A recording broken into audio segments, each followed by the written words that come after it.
പക്ഷെ ഞാനിങ്ങനെ പരതി നടന്ന കൂട്ടത്തിൽ മോസസിൻ്റെ കാലയളവിൽ അവിടെ ഉണ്ടായിരുന്ന ഒരു മമ്മി ഞാൻ കണ്ടു.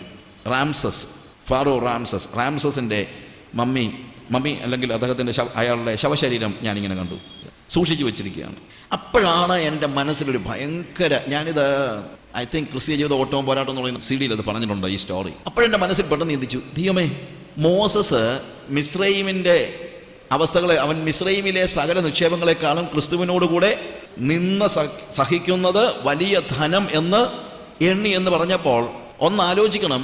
അവന് ഒരു ചെറിയ വ്യതിചലനം ഉണ്ടായിരുന്നെങ്കിൽ, ദൈവം അവനെ ദൈവത്തിന് വേണ്ടി വേർതിരിച്ചപ്പോൾ അവനൊരു യേസ് പറയാതിരുന്നെങ്കിൽ, അവൻ തൻ്റെ ജനത്തിൻ്റെ കൂടെ കഷ്ടമനുഭവിക്കാൻ തയ്യാറല്ലായിരുന്നെങ്കിൽ മോസസ് ആരായേനേമെന്നറിയാമോ? ഈ റാംസസിന് പകരം ഫറവോൻ ആകുന്നത് മോസസ് ആയിരുന്നേനെ. That was the possibility. മോശ ഒരുപക്ഷെ അന്ന് മിസ്രൈമിലെ ഫറവോൻ ആയിരുന്നെങ്കിൽ എന്തായിരുന്നേനെ ഗതി? ഇതുപോലെ ഒരു മമ്മി ഈജിപ്തിൽ കൈറോയിൽ ഒരു മ്യൂസിയത്തിലിരുന്നേനെ, കണ്ടാൽ അറപ്പ് തോന്നുന്ന ഒരു ശവശരീരം. പക്ഷേ മോശയുടെ കണ്ണുകൾ മാംസികമായുള്ള ലോക്കൽ കണ്ണുകളല്ലാഞ്ഞതുകൊണ്ട് അവൻ ഭാവിയെക്കുറിച്ച് നോക്കി. അതുകൊണ്ടാണ് അവിടെ എഴുതിയിരിക്കുന്നത്, പ്രതിഫലം നോക്കിയത് കൊണ്ട് അവൻ ഫറവോന്റെ പുത്രിയുടെ മകൻ എന്ന് വിളിക്കപ്പെടുന്നത് നിരസിച്ചു. നമുക്ക് ശരിക്കും പറഞ്ഞാൽ അത് വായിക്കുമ്പോൾ എന്തോ പ്രതിഫലമാവൻ നോക്കിയതെന്ന് നമുക്ക് പെട്ടെന്ന് മനസ്സിലാകുന്നില്ല. പക്ഷേ ഫറവോന്റെ പുത്രിയുടെ മകനായിരുന്നെങ്കിൽ അവന് മാക്സിമം ആകാൻ കഴിയുമായിരുന്നത് ഈ കണ്ണാടിക്കൂട്ടിലെ ഒരു ശവശരീരമായിരുന്നു. പക്ഷെ ഫറവോന്റെ പുത്രിയുടെ മകൻ എന്ന് വിളിക്കപ്പെടുന്നത് നിഷേധിച്ചത് കൊണ്ട് അവൻ ആരായി എന്നുള്ളത് നമ്മൾ സുവിശേഷങ്ങളിൽ വായിക്കുമ്പോൾ, മറുരൂപമലയിൽ കർത്താവിനോടുകൂടെ മോശയും ഏലിയാവും വന്നു, അവരുടെ വസ്ത്രം മിന്നുന്ന വെളുപ്പ് പോലെ ആയിരുന്നു.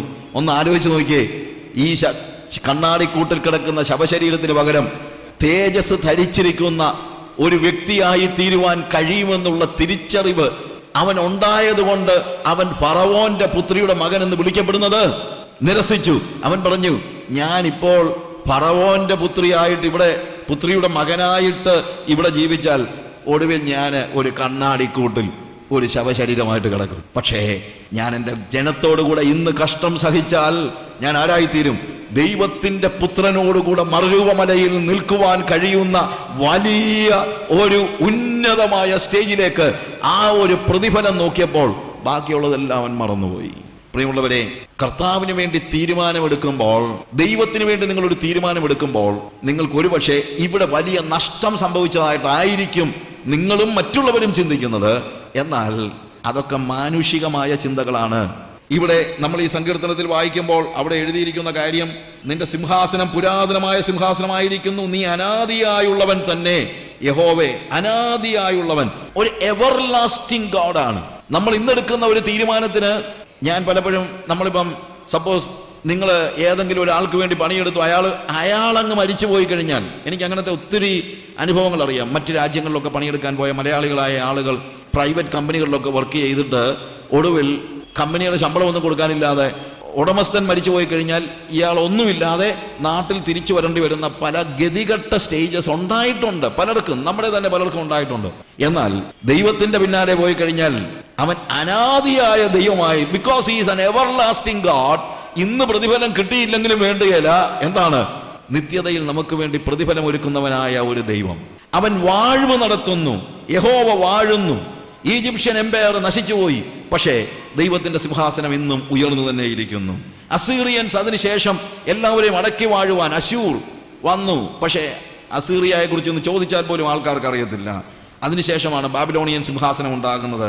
പിന്നീട് പേർഷ്യൻസ് വന്നു, ഗ്രീക്സ് വന്നു, റോമൻസ് വന്നു. റോമൻസ് ചിന്തിച്ച് അവരായിരിക്കും ലോകം മുഴുവൻ ഇനി ഉള്ള കാലയളവിലെല്ലാം ഭരിക്കുന്നതെന്ന്. പക്ഷേ ഇന്ന് നമുക്കറിയാം, റോം എന്ന് പറയുന്നത് നമ്മൾ ഈ പറയുന്ന പോലെ ഒരു ശക്തിയോ മറ്റുള്ള കാര്യങ്ങളോ ഒന്നുമല്ല. അതിനുശേഷം ബ്രിട്ടീഷ് പീപ്പിൾ വന്നപ്പോൾ സൂര്യൻ അസ്തമിക്കാത്ത രാഷ്ട്രം എന്നവർ പറഞ്ഞു. പക്ഷെ എവിടെയാണ് ഇന്ന് സൂര്യൻ അസ്തമിക്കാത്ത രാഷ്ട്രം? ഒരു ദിവസം കൊണ്ടുപോലും നടക്കാൻ അല്ലെങ്കിൽ ഒരു ദിവസത്തിനകം പോയി വരാൻ കഴിയുന്ന തീരെ ചെറിയ ഒരു രാജ്യത്തിന്റെ യാതൊരു അധികാരവുമില്ലാത്ത ഒരു രാജാവോ റാണിയോ ഒക്കെ ആയിരിക്കാനും ലോകം മുഴുവൻ അപവാദ കഥകളും കേട്ട് മനുഷ്യന്റെ മുമ്പിൽ നാണം കെട്ട് നടക്കുന്ന ഒരു കുടുംബമായിട്ട് വാസ്തവത്തിൽ ലോകം മുഴുവൻ അടക്കി വാണ ഒരു കുടുംബം മാറിപ്പോയില്ലേ? അവരാരും വാഴുവാൻ കഴിഞ്ഞില്ല എന്നുള്ളത് നിങ്ങൾ മറന്നു പോകരുത്. എന്നാൽ യഹോവ വാഴുന്നു എന്നുള്ള യാഥാർത്ഥ്യം നിങ്ങൾ ഓർക്കുക. അതിനുശേഷം ഫ്യൂഡലിസം മാറി, കമ്മ്യൂണിസം വന്നു. സാർ ചക്രവർത്തിയൊക്കെയും തകിടം മറിച്ചുകൊണ്ട് കമ്മ്യൂണിസം വന്നു. പക്ഷേ ഇന്ന് നമുക്കറിയാം കമ്മ്യൂണിസം പിടിച്ചു നിൽക്കാനായിട്ട് ബുദ്ധിമുട്ടിയതായ കാര്യങ്ങൾ. അമേരിക്കയോ ഒരു കാലമൊന്നും വേണ്ട, ഒരു 5 കൊല്ലം മുമ്പ് വരെ നമ്മൾ ചിന്തിച്ചിരുന്നത് അമേരിക്ക ലോകം മുഴുവൻ അടക്കി വാഴുമെന്ന. എവിടെ? ഞാൻ പറയട്ടെ, നമ്മുടെ കൺമുമ്പിൽ തന്നെ എത്രയോ സിംഹാസനങ്ങൾ താഴെ വീഴുന്നത് നമ്മൾ കണ്ടുകൊണ്ടിരിക്കുന്നു. എത്രയോ നമ്മുടെ ചരിത്രത്തിൽ ഇന്ന് വരെ ഉണ്ടായിട്ടുള്ള സകല സിംഹാസനങ്ങളും തകർന്നതല്ലാതെ ഒന്നും ഒരു പരിധിക്കപ്പുറത്തോട്ട് പോകും നമ്മൾ കണ്ടിട്ടില്ല. പക്ഷേ അന്നും ഇന്നും എന്നും ഒരുപോലെ നിലനിൽക്കുന്ന ഒരു സാമ്രാജ്യമുണ്ടെങ്കിൽ അത് ദൈവത്തിൻ്റെ സാമ്രാജ്യമാണ്. ഹല്ലേലൂയ. അതുകൊണ്ടാണ് യഹോവ വാഴുന്നു എന്നുള്ള വാക്കുകൾ. അവൻ നിത്യനായ ദൈവമാണ് എന്നുള്ളത് നമ്മൾ മനസ്സിലാക്കേണ്ടി വരുന്നു. He is our God. Our God reigns. നമ്മുടെ ദൈവം വാഴുന്നു. നമ്മുടെ ദൈവം ഭൂമിയിൽ വാഴും തന്നെയല്ല, ചരിത്രത്തെ വാഴും തന്നെയല്ല, പ്രപഞ്ചത്തിലെ മുഴുവൻ ദ ഹോൾ യൂണിവേഴ്സ്, വിശാല പ്രപഞ്ചത്തെ മുഴുവൻ അവൻ അടക്കി വാഴുന്നു. അവനൊരു നിയമമുണ്ട്. He got a law. ആ നിയമം അനുസരിച്ചാണ് എല്ലാ കാര്യങ്ങളും പോകുന്നത്. ഇവിടെ 93-ാം സങ്കീർത്തനത്തിൽ തന്നെ അതിൻ്റെ 5-ാമത്തെ വാക്യത്തിൽ, നിന്റെ സാക്ഷ്യങ്ങൾ എത്രയും നിശ്ചയമുള്ളവ, യഹോവേ വിശുദ്ധി നിന്റെ ആലയത്തിന് എന്നേക്കും ഉചിതം തന്നെ. നോക്കുക, ഭൂമിയിൽ പ്രപഞ്ചത്തിലെ ഓരോ ഗോളങ്ങളും പോകുന്നത് ഒരു ഭ്രമണപഥത്തിലാണ്. ആ ഭ്രമണപഥത്തിന്റെ നിയമം ഒന്ന് തെറ്റിയാൽ, പലപ്പോഴും നമ്മൾ സാറ്റലൈറ്റ്സും മറ്റും ഒരു ഭ്രമണപഥത്തിലേക്ക് അയറ്റിവിടുകയാണ്. ആ ഒരു എക്സാക്റ്റ് ഭ്രമണപഥത്തിൽ അത് പോവുകയാണെങ്കിൽ അതങ്ങനെ കറങ്ങിക്കൊണ്ടിരിക്കും. ആ ഭ്രമണപഥത്തിൽ നിന്ന്, അതിൻ്റെ ഓർബിറ്റിൽ നിന്ന് 1 മില്ലിമീറ്റർ മാറിയാൽ എന്താ സംഭവിക്കുന്നത് നിങ്ങൾക്കറിയാം? എന്താ? It is lost. നിയമം തെറ്റിച്ചു കഴിഞ്ഞാൽ എല്ലാം പോവുകയാണ്. അങ്ങനെ പ്രപഞ്ചത്തിലെ ഭൗതിക വസ്തുക്കളുടെ നിയമം തെറ്റിച്ചാൽ അതിന് നാശമാണ് സംഭവിക്കുന്നതെങ്കിൽ, അതിൻ്റെ ഭ്രമണപഥത്തിൽ നിന്ന് വിട്ടുപോവുകയാണെങ്കിൽ, അതിൻ്റെ ആ അട്രാക്ഷനിൽ നിന്ന്, അല്ലെങ്കിൽ അതിൻ്റെ ഗ്രാവിറ്റി വെച്ച് നോക്കുന്ന ആ അല്ലെങ്കിൽ അതിൻ്റെ നിയമത്തിൻ്റെ, പ്രകൃതിയുടെ നിയമം തെറ്റിച്ചു കഴിഞ്ഞാൽ, അതുകൊണ്ടാണല്ലോ പലപ്പോഴും ചെറിയ ചലനങ്ങളിൽ പോലും ഉൽക്കകളും മറ്റും നമുക്കറിയാവുന്ന കാര്യങ്ങളാണ്. ഇതൊക്കെ സയൻറ്റിഫിക്കായിട്ട് അറിയാവുന്ന പിള്ളേർക്കൊക്കെ അറിയാവുന്ന കാര്യങ്ങളാണ്. When it is losing its law, അല്ലെങ്കിൽ അതിൻ്റെ ആ നിയമത്തിൽ നിന്ന് ഒരു ചെറിയ വ്യതിയാനം ഉണ്ടാകുമ്പോൾ ആത്യന്തികമായിട്ട് ഇതെല്ലാം നശിച്ചു പോവുകയാണ്. എന്നാൽ ദൈവത്തിൻ്റെ ആത്മിക പ്രപഞ്ചത്തിൻ്റെ, ഇത് ഭൗതിക പ്രപഞ്ചത്തിൻ്റെ കാര്യമാണ് ഞാൻ പറഞ്ഞത്, ദൈവത്തിൻ്റെ ആത്മിക പ്രപഞ്ചത്തിൻ്റെ നിയമം എന്ന് പറയുന്നത് വിശുദ്ധിയാണ്. ഞാൻ പറഞ്ഞ മനസ്സിലായല്ലോ? ആ വിശുദ്ധിയുടെ നിയമത്തിൽ നിലനിൽക്കുന്നവന് മാത്രമേ ശരിയായ ഭ്രമണപഥത്തിൽ കർത്താവിനെ വലം വെക്കാൻ പറ്റുള്ളൂ. എപ്പോൾ വിശുദ്ധിയുടെ നിയമത്തിൽ നിന്നൊരു മനുഷ്യൻ തെറ്റിപ്പോകുന്നോ അതവൻ്റെ നാശമാണ്. അതാണ് ദൈവത്തിൻ്റെ നിയമത്തിൻ്റെ പ്രത്യേകത എന്ന് നമ്മൾ മനസ്സിലാക്കണം. അങ്ങനെ he is an everlasting God. Our God reigns from everlasting to everlasting. His decrees are very sure. അവൻ്റെ സാക്ഷ്യങ്ങൾ എത്രയും നിശ്ചയമുള്ളത് എന്ന് വെച്ച് കഴിഞ്ഞാൽ, അവൻ്റെ സാക്ഷ്യങ്ങൾ എന്ന് പറയുമ്പോൾ നമ്മൾ ഉദ്ദേശിക്കുന്ന സഭായോഗത്തിന് പറയുന്ന സാക്ഷ്യത്തിൻ്റെ കാര്യമല്ല. It says about his law. അവൻ്റെ നിയമങ്ങൾ എത്രയും നിശ്ചയമുള്ളത്, അല്ലെങ്കിൽ ഇറ്റ് ഈസ് വെരി ഷുവർ. അവനൊരു കാര്യം പറഞ്ഞാൽ പറഞ്ഞത് തന്നെ നടന്നിരിക്കും. അവനൊരു കാര്യം പറഞ്ഞാൽ അതിനകത്ത് യാതൊരു വ്യത്യാസം ഉണ്ടാകത്തില്ല. If God says something, all his promises they find an yes in him. എല്ലാ അവൻ്റെ വാഗ്ദത്തങ്ങൾ എത്രയുണ്ടെങ്കിലും അത് ഉവ്വ് എന്നത്രേ. അവനൊരു കാര്യം പറഞ്ഞാൽ നടന്നിരിക്കും. വാഗ്ദത്തങ്ങൾ മാത്രമല്ല, ഓൾ ഹിസ് വേർഡ്സ്. യോഹന്നാന്റെ സുവിശേഷം 2-ാം അധ്യായത്തിന്റെ 19-ാം വാക്യത്തിൽ കർത്താവ് പറഞ്ഞു, നിങ്ങൾ ഈ മന്ദിരം പൊളിപ്പീൻ, ഞാനത് 3 ദിവസം കൊണ്ട് പുതുക്കി പണിയുമെന്ന് പറഞ്ഞു. ഇത് കേട്ടിട്ട് ഒരുപക്ഷെ കാലം കുറച്ച് കഴിഞ്ഞ് കാണും. യേശുക്രിസ്തുവിനെ ക്രൂശിച്ചു കഴിഞ്ഞപ്പോൾ മത്തായിയുടെ സുവിശേഷം 27-ാം അധ്യായത്തിൽ, മാത്യു ചാപ്റ്റർ 27:62 ഓൺവേർഡ്സ് നമ്മൾ വായിക്കുമ്പോഴത്തേക്ക്, അവിടെ ഈ ഒരു വാക്യത്തിന്റെ അടിസ്ഥാനത്തിലാണ് യേശുവിൻ്റെ കല്ലറയ്ക്ക് കാവൽ വേണമെന്ന് അവർ ഭയങ്കരമായിട്ട് നിർബന്ധം പിടിക്കുന്നത്. അവിടെ എഴുതിയിരിക്കുന്നത്, മഹാപുരോഹിതൻ എഴുന്നേറ്റ് അവനോട് 27:62 ഓൺവേർഡ്സ് വായിക്കുമ്പോഴത്തേക്ക്, ഒരുക്കനാളിൻ്റെ പിറ്റേ ദിവസം മഹാപുരോഹിതന്മാരും പരീശന്മാരും പീലാത്തോസിന്റെ അടുക്കൽ ചെന്നുകൂടി, യജമാനനെ, ആ ചതിയൻ ജീവനോടിരിക്കുമ്പോൾ 3 നാൾ കഴിഞ്ഞിട്ട് ഞാൻ ഉയർത്തെഴുന്നേൽക്കും എന്ന് പറഞ്ഞ പ്രകാരം ഞങ്ങൾക്ക് ഓർമ്മ വരുന്നു. അതുകൊണ്ട് അവൻ്റെ ശിഷ്യന്മാർ ചെന്നവനെ മോഷ്ടിച്ചിട്ട് അവൻ മരിച്ചവരുടെ ഇടയിൽ നിന്ന് ഉയർത്തെഴുന്നേറ്റ് വന്ന് ജനത്തോട് പറയുകയും ഒടുവിലത്തെ ചതി മുമ്പലത്തേലും വിഷമമായി തീരുകയും ചെയ്യാതിരിപ്പാൻ 3 നാൾ വരെ കല്ലറ ഉറപ്പാക്കുവാൻ കൽപ്പിക്കുക എന്ന് പറഞ്ഞു. എന്തുവായി മഹാപുരോഹിതൻ എന്ന് പറയുന്നത്? ഇവൻ പറഞ്ഞിട്ടുണ്ട്, ജീവിച്ചിരിക്കുമ്പോൾ ഞാൻ 3 നാൾ കഴിയുമ്പോൾ ഉയർത്തെഴുന്നേൽക്കും എന്ന് പറഞ്ഞാൽ ഈ കാര്യമുണ്ടല്ലോ അവരുടെ മനസ്സിന്റെ ഉള്ളിലുണ്ട്, അത് ചിലപ്പോൾ നടന്നേക്കുമെന്ന്. അതുകൊണ്ടാണ് ഇവർ പോയി കാവൽ വേണമെന്ന് പറയുന്നത്. അല്ലാതെ ശിഷ്യന്മാരെന്തെങ്കിലും ചെയ്യുമെന്നുള്ള പേടിയൊന്നുമല്ല. നല്ല ശിഷ്യന്മാരാ. ശരീരം മോഷ്ടിച്ചുകൊണ്ട് പോയി അങ്ങനെയൊക്കെ പറയുന്ന കാര്യം എന്ത്? ഈ വേദപുസ്തകത്തിൽ വാസം പറഞ്ഞ ചിലപ്പോൾ ഉണ്ടല്ലോ, ഈ വേദപുസ്തകത്തെ എതിർത്ത് പറയുന്ന പല ആളുകളും അല്പമെങ്കിലും ബുദ്ധി വേണ്ടേ? യേശു ഉയിർത്തെഴുന്നേറ്റ് കഴിഞ്ഞപ്പോൾ അവിടെ ശരിക്കും പറഞ്ഞാൽ കാവല് നിന്ന ആളുകൾക്ക് പണം കൊടുത്തിട്ട് അവർ പറഞ്ഞു, നിങ്ങളൊരു കാര്യം പറയണം, ഞങ്ങൾ ഉറങ്ങിക്കിടന്നപ്പോൾ അവൻ്റെ ശിഷ്യന്മാർ വന്നവൻ്റെ ശരീരം മോഷ്ടിച്ചുകൊണ്ട് പോയി. എന്തോ കഥയാ അത്? അവർ ചെന്നൊരാൾ പറയാണ്, ഇതാ സംഭവിച്ചത്, ഞങ്ങൾ ഉറങ്ങിക്കിടന്നപ്പോൾ അവൻ്റെ ശരീരം ശിഷ്യന്മാർ മോഷ്ടിച്ചുകൊണ്ട് പോയി എന്ന് ചോദിക്കുമ്പോൾ തിരിച്ചൊരൊറ്റ ചോദ്യം മതി, അത് നിങ്ങൾ ഉറങ്ങിക്കിടന്നപ്പോൾ എങ്ങനെയാണ് മനസ്സിലായതെന്ന് ചോദിച്ചാൽ പോരെ. അപ്പം പറഞ്ഞെന്തുവാ? ഉറങ്ങിക്കിടന്നപ്പോൾ ശിഷ്യന്മാര് ശരീരം മോഷ്ടിച്ചുകൊണ്ട് പോയി. എടാ, ഉറങ്ങിക്കിടന്നപ്പോൾ എങ്ങനെയാ എന്തോ നടന്നെന്ന് നീ എങ്ങനെ അറിഞ്ഞത്? ഇല്ലേ? അപ്പൊ തന്നെ അറിയാമല്ലോ ഈ കഥയ്ക്കകത്ത് വല്ല അർത്ഥമുണ്ടോ? ഞാനതാ പറഞ്ഞത്, ഈ ദൈവത്തെ നിഷേധിക്കാനായിട്ടോ കഥകൾ ഉണ്ടാക്കുന്നവരോട് 2 ചോദ്യം ചോദിച്ചാൽ തീരാനുള്ളതേ ഉള്ളൂ.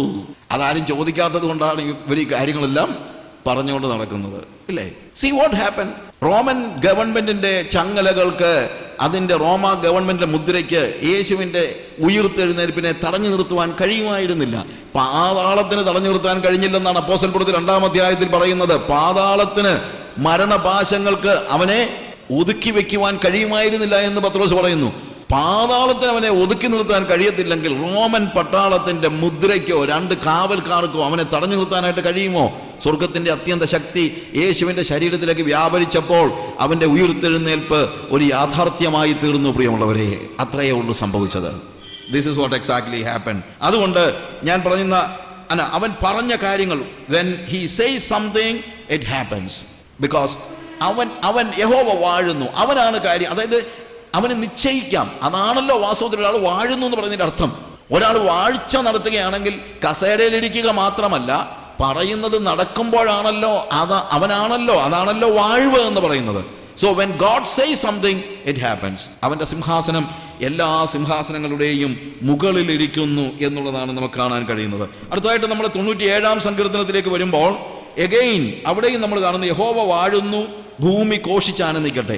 നമ്മൾ 93-ാം സങ്കീർത്തനത്തിൽ യഹോവ വാഴുന്നത് കൊണ്ട് അവൻ സകലത്തെയും സസ്റ്റെയിൻ ചെയ്യുന്നു. ഭൂമിയിലെ സകല കാര്യങ്ങളെയും, ലോകത്തിലെയും പ്രപഞ്ചത്തിലെയും സകല കാര്യങ്ങളെയും അവൻ വാഴുന്നത് കൊണ്ട് ഭൂലോകം ഇളകാതെ ഉറച്ചു നിൽക്കുന്നു.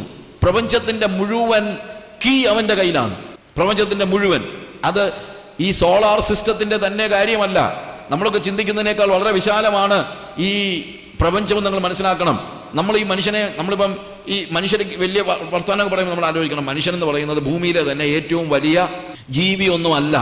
അങ്ങനെ ആയിരക്കണക്കിന് ജീവികൾ ഉള്ളതിനകത്ത് ഒരു സ്പീഷീസ്, ഒരു ജീവി മാത്രമാണ് മനുഷ്യൻ. അതുപോട്ടെ, ഈ ഭൂമി എന്ന് പറയുന്നത് തന്നെ നമ്മുടെ സോളാർ സിസ്റ്റത്തിലെ ഏറ്റവും വലിയ ഗ്രഹമൊന്നുമല്ല. നമ്മുടെ സോളാർ സിസ്റ്റം, നമ്മുടെ സൗരയൂഥത്തിലെ ഏറ്റവും വലിയ ഗ്രഹമൊന്നുമല്ല. ഇതിനേക്കാൾ വലിപ്പമുള്ള എത്രയോ ഗ്രഹങ്ങളുണ്ട്. ആ സോളാർ സിസ്റ്റം തന്നെ, സൗരയൂഥം തന്നെ ഉണ്ടല്ലോ, മിൽക്കി വേ അല്ലെങ്കിൽ ക്ഷീരപഥം എന്ന് പറയുന്ന ഒരു പ്രപഞ്ചത്തിന്റെ ഒരു ഭാഗത്തിലെ ഒരംശം മാത്രമാണ് സൂര്യ നക്ഷത്രത്തിന്റെ കീഴിൽ ഉള്ള സൗരയൂഥം എന്ന് പറയുന്നത്. ഇതുപോലെയുള്ള മില്യൺസ് ഓഫ്, ദശലക്ഷക്കണക്കിന് സൂര്യന്മാരും അവരുടെ ഗോളങ്ങളും അല്ലെങ്കിൽ ഉപഗോളങ്ങളുമായിട്ട്, അത് തന്നെ ഒന്ന് ആലോചിച്ച് നോക്കിയേ. അങ്ങനെ മിൽക്കി വേ എന്ന് പറയുന്ന, ക്ഷീരപഥം എന്ന് പറയുന്ന ഒരു പ്രപഞ്ചത്തിന്റെ ഒരു ചെറിയ അംശമാണ് സൗരയൂഥം. ആ സൗരയൂഥത്തിലെ ഒരു ചെറിയ ഗ്രഹമാണ് നമ്മുടെ ഭൂമി. ആ ഭൂമിയിലെ ഒരു ചെറിയ ജീവിയാണ് മനുഷ്യൻ.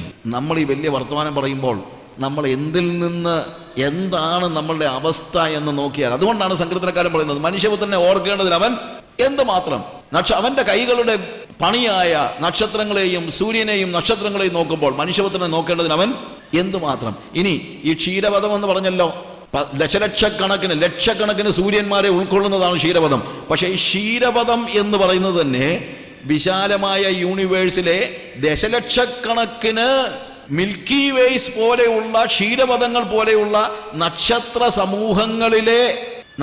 സമൂഹങ്ങളുടെ കൂട്ടങ്ങളിലെ ഒരു കൂട്ടം മാത്രമാണ് ക്ഷീരപഥം.